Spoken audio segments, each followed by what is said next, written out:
Assalamualaikum warahmatullahi wabarakatuh. Sampai ketemu lagi. Sekarang kita akan diskusikan tentang APBD ya, teman-teman semuanya ya.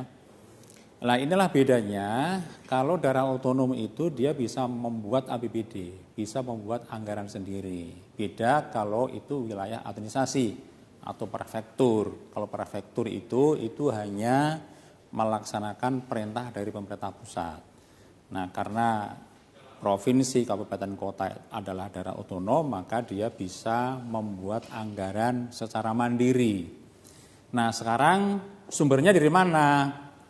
Nah, daerah otonom itu di dalam sistem negara kesatuan itu kan memang itu adalah daerah yang dibentuk oleh pemerintah pusat, tetapi dipercayakan gitu ya, dipercayakan kepada rakyat ya, rakyat daerah yang bersangkutan. Jadi misalnya di daerah OT itu adalah masuk namanya Kota Tangerang Selatan. Nah, Kota Tangerang Selatan itu kan dibentuk oleh pemerintah pusat dengan undang-undang. Nah, oleh karena itu, maka ya dana yang paling banyak ya memang dana dari pemerintah pusat. Karena memang itu yang semula sebelumnya sudah saya jelaskan bahwa memang kewenangan asalnya pemerintah di negara kesatuan itu adalah pemerintah pusat yang kemudian diserahkan, didesentralisasikan kepada daerah otonom. Oleh karena itu, maka sumber yang paling banyak itu adalah dari pemerintah pusat melalui dana transfer. Nah, itu ada hitung-hitungannya itu ya. Itu diatur di dalam Undang-Undang Nomor 33 Tahun 2004 ya. Nah, itu diatur tentang undang-undang tentang ya keuangan, dana perimbangan keuangan antara pemerintah pusat dan pemerintahan daerah. Nah, itu diatur di sana. Di sini sumbernya yang pertama adalah ya pendapatan asli daerah. Kemudian ada lagi namanya dana perimbangan. Jadi ada dana perimbangan bagi daerah-daerah yang memiliki minyak, yang punya hutan, punya batu bara lah, itu tidak diambil oleh pemerintah pusat semuanya, tapi ada bagi hasil ya. Nah, ada bagi hasilnya. Nah, kemudian ada dana yang memang dipakai untuk membayar gaji pegawai di kabupaten, kota, provinsi, juga dipakai untuk pelayanan. Nah, itu namanya adalah DAU ya. Nah, kemudian ada lagi namanya DAK, dana alokasi khusus. DAU dana alokasi umum, DAK dana alokasi khusus. Kalau di AK itu adalah dana dari pusat yang memang secara khusus dipakai untuk membiayai proyek-proyek yang strategis ya. Juga bisa dipakai untuk membiayai yang sifatnya adalah merupakan kepentingan nasional. Nah, itu adalah DAK.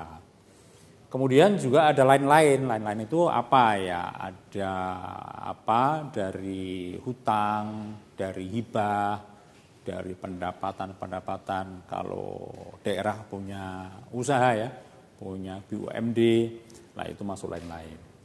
Nah, sekarang itu untuk apa semuanya ya? Sebetulnya hanya untuk ini saja, yaitu untuk pelayanan publik.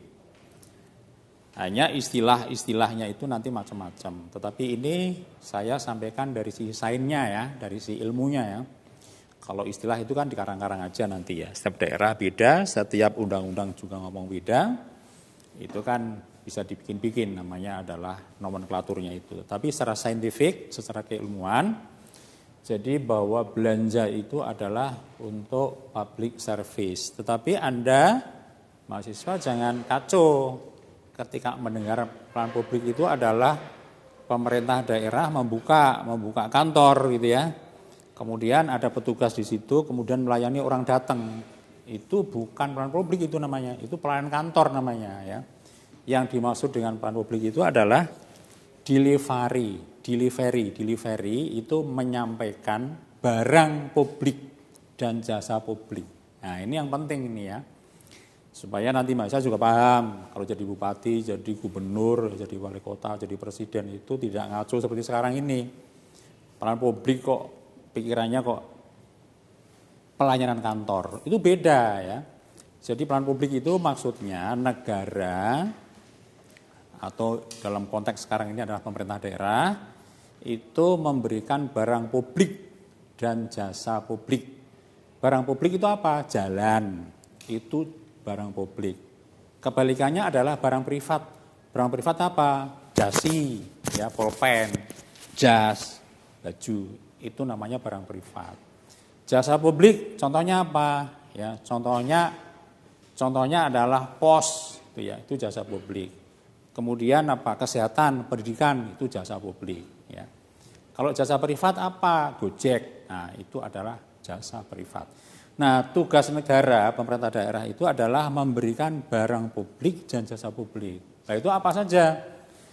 Yang pertama adalah bentuknya pelayanan dasar.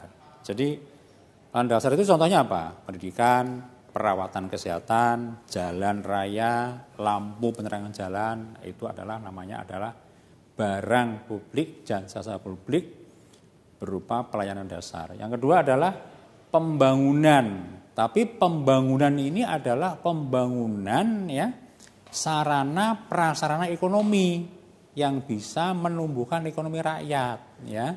Jadi membangun pasar, ada dermaga, ada airport ya, ada pelabuhan misalnya ya. Ada lagi tempat parkir dan macam-macam itu. Itu yang dimaksud dengan pembangunan di sini. Bukan asal bangun, uangnya habis, bukan begitu. Kalau sekarang kan begitu ya. Nggak jelas ada manfaatnya apa tidak. Kemudian pemberdayaan. Nah, ini adalah memberdayakan ya rakyat ini ya yang punya potensi untuk tumbuh secara ekonomi itu diberdayakan. Misalnya ya, anak menganggur, nah, itu dilatih supaya dia bisa punya keterampilan tertentu sehingga dia bisa bekerja. Orang yang punya bakat usaha tapi nggak punya modal, nah, itu dibantu. Orang yang punya kemampuan mengembangkan kreativitas seni misalnya ya, nah itu dibantu supaya punya produk seni yang bisa dijual. Itu pemberdayaan. Kemudian legalitas, itu melayani apa? Melayani KTP macam-macam itu. Fasum itu masjid, ada lapangan sepak bola dan lain-lain itu. Kemudian adalah melayani fakir miskin dan anak-anak terlantar. Kemudian juga membangun tempat-tempat rekreasi supaya nggak stres ya, hidupnya bahagia. Dan kemudian yang terakhir adalah memberikan perlindungan ya supaya rakyatnya itu aman, tentram, happy, bahagia. Nah, itu adalah yang dikeluarkan dari APBD itu. Ya, lebih lengkapnya silakan dibaca lebih jelas dalam modulnya. Demikian teman-teman semuanya. Ya, nanti kita lanjutkan pada materi yang selanjutnya. Demikian. Assalamualaikum warahmatullahi wabarakatuh.